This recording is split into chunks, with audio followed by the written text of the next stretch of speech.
कराऊंगी माध्य विधि से माध्य ज्ञात कीजिए। क्या करना है दोस्तों, इसमें माध्य ज्ञात करना है। तो पहले हम सबसे पहले इनका क्या करेंगे, अगर आपको कुछ नहीं आए तो सबसे पहले क्या लगा लेंगे, हम माध्य का सूत्र लगाएंगे।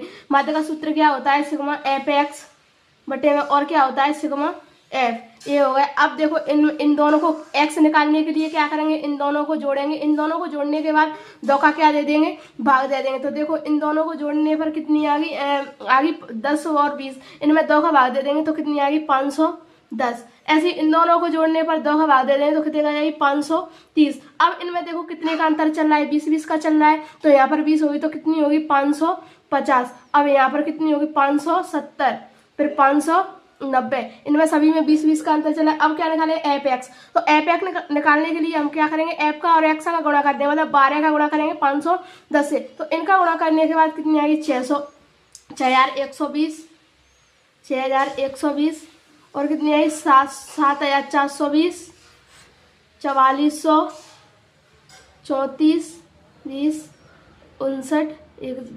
अब देखो इनका गुणा कर लिए। अब हम क्या निकाले सिग्मा एफ एक्स। तो एफ एक्स हम इनको क्या करेंगे, जोड़ेंगे। तो इन सबको जोड़ने के बाद कितनी आ गई 27, 2 से 60। और अब क्या निकालेंगे, एफ को जोड़ेंगे। तो एफ को जोड़ने के बाद कितनी आ गई 50 आ गई। अब हम क्या रखेंगे, एफ एक्स का मान रखेंगे। एफ एक्स का मान कितना है 27,260 और एफ का मान कितना है 50। तो 50 का इसमें भाग दे दें तो इसका आंसर कितना आ जाएगा 5445.2।